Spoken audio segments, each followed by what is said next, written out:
Saya Indah Putri Safina, mahasiswa Universitas Teknokrat Indonesia dengan NPM 224111074. Jadi di video kali ini, saya akan menjelaskan sedikit materi tentang manajemen hutang.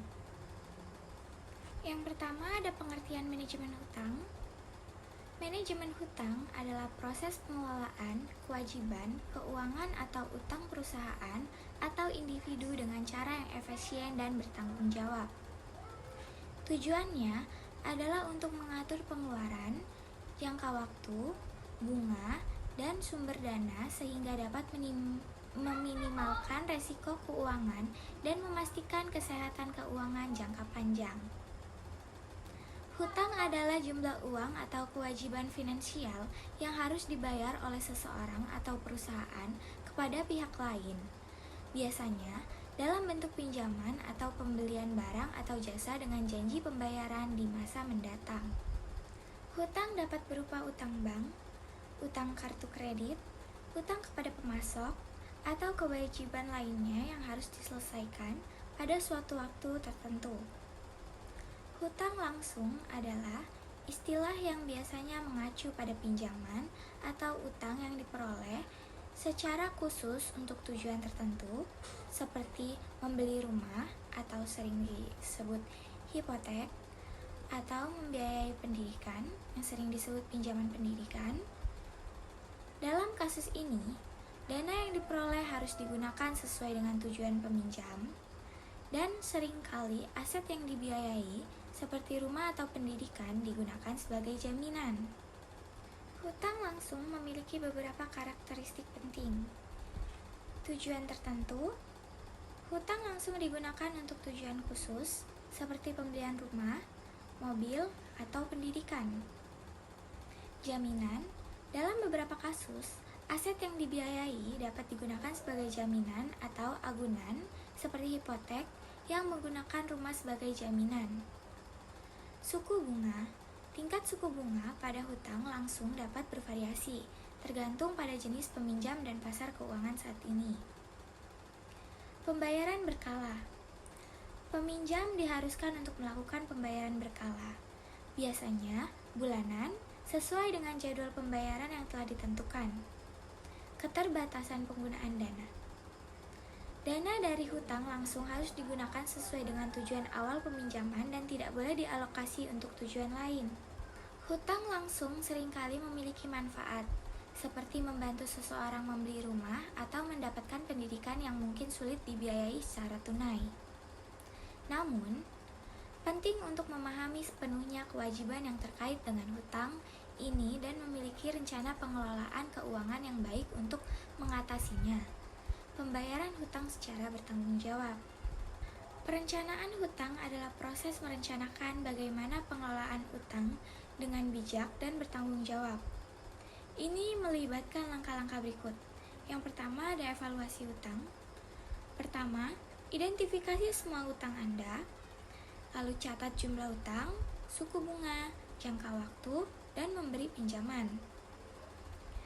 Ini mencakup hutang seperti pinjaman pribadi, hipotek, kartu kredit, dan lain-lainnya.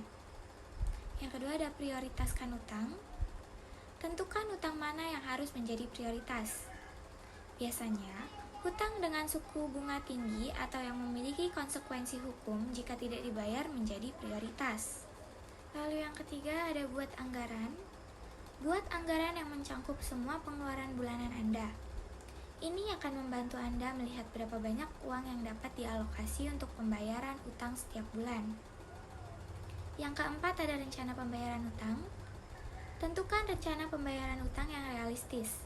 Cobalah untuk membayar lebih dari pembayaran minimum jika memungkinkan, terutama pada utang dengan suku bunga tinggi. Yang kelima ada konsolidasi utang. Pertimbangan konsolidasi utang jika diperlukan. Ini melibatkan penggabungan beberapa utang menjadi satu utang dengan suku bunga lebih rendah, seperti pinjaman konsolidasi atau transfer saldo. Yang keenam ada renegosiasi suku bunga. Coba renegosiasi suku bunga dengan memberi pinjaman Anda. Beberapa pemberi pinjaman mungkin bersedia untuk menurunkan suku bunga jika Anda memiliki catatan pembayaran yang baik. Yang ketujuh ada hindari utang baru.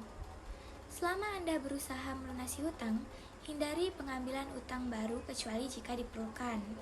Yang kedelapan ada hemat pengeluaran. Temukan cara untuk menghemat pengeluaran sehari-hari agar dapat mengalokasi lebih banyak uang untuk membayar utang. Yang kesembilan ada pertimbangkan penyimpanan darurat. Selalu ada kemungkinan keadaan darurat. Pertimbangkan untuk membangun dana darurat agar tidak terpaksa mengambil utang tambahan dalam situasi darurat. Lalu yang ke-10 ada konsultasikan penasihat keuangan. Jika hutang Anda sangat kompleks atau Anda merasa kesulitan mengelola utang, pertimbangkan untuk berkonsultasi dengan seseorang penasihat keuangan atau konselor keuangan yang berpengalaman. Perencanaan hutang membantu Anda mengurangi utang dengan cara yang terstruktur dan menghindari kesulitan keuangan. Penting untuk berkomitmen pada rencana tersebut dan menjalankannya secara konsisten. Manajemen hutang yang lancar adalah kemampuan untuk mengelola utang secara efisien, membayar tagihan tepat waktu, dan mengurangi utang seiring berjalannya waktu. Lalu berikut adalah beberapa langkah untuk menjalankan manajemen utang yang lancar. Pertama ada pemahaman utang. Ketahui secara lengkap semua utang yang Anda miliki, termasuk jumlah utang, suku bunga, dan jadwal pembayaran. Yang kedua ada anggaran yang bijak. Buat anggaran yang mencakup semua pengeluaran bulanan dan pastikan Anda mengalokasi dana yang cukup untuk membayar utang secara rutin. Yang ketiga ada prioritaskan utang. Utamakan pembayaran utang dengan suku bunga tinggi atau yang memiliki konsekuensi hukum jika tidak dibayar tepat waktu. Manajemen hutang yang lancar memungkinkan Anda untuk mengurangi utang Anda sambil menjaga keseimbangan keuangan Anda. Itu juga dapat membantu Anda membangun sejarah kredit yang baik dan memajukan tujuan keuangan Anda. Hutang berlebihan dapat memiliki sejumlah resiko serius, yaitu yang pertama, beban keuangan. Membayar hutang bulanan yang tinggi dapat menjadi beban keuangan yang berat. Jika pembayaran hutang melebihi kemampuan Anda, ini dapat menyebabkan kesulitan keuangan. Yang kedua ada tekanan emosional. Hutang berlebihan dapat menyebabkan stres, kecemasan, dan tekanan emosional yang signifikan yang dapat berdampak pada kesejahteraan mental dan fisik. Yang ketiga ada buruknya sejarah kredit. Jika Anda gagal membayar hutang secara konsisten, itu dapat merusak sejarah kredit Anda. Ini akan membuat Anda kesulitan mendapat pinjaman atau kredit. Lalu yang keempat ada suku bunga tinggi. Utang berlebihan seringkali termasuk utang dengan suku bunga tinggi seperti kartu kredit. Ini berarti Anda membayar lebih dalam bentuk bunga yang bisa menjadi beban besar. 5. Ada risiko kehilangan aset. Jika Anda menggunakan aset sebagai jaminan untuk utang, seperti rumah untuk hipotek, risiko kehilangan aset tersebut jika Anda tidak dapat membayar hutang. 6. Ada keterbatasan kebebasan keuangan. Hutang berlebihan dapat membatasi kebebasan finansial Anda. Anda mungkin harus terus bekerja keras untuk membayar utang dan kurang dapat mengejar tujuan keuangan lainnya. Ketujuh, ada kesulitan menyimpan. Ketika sebagian besar pendapatan digunakan untuk membayar hutang, Anda mungkin kesulitan untuk menyisihkan dana untuk tabungan atau investasi jangka panjang. Ke-8 ada potensi kebangkrutan. Jika hutang berlebihan tidak dapat dikelola dengan baik, hal ini dapat mengaruh pada kebangkrutan yang memiliki konsekuensi serius terhadap keuangan Anda. Untuk menghindari risiko hutang berlebihan, penting untuk berpikir matang sebelum mengambil hutang. Memiliki rencana pengelolaan hutang yang baik dan hidup sesuai kemampuan finansial Anda. Perencanaan keuangan yang bijak dan pengelolaan hutang yang bertanggung jawab sangat penting untuk menjaga keseimbangan keuangan pribadi.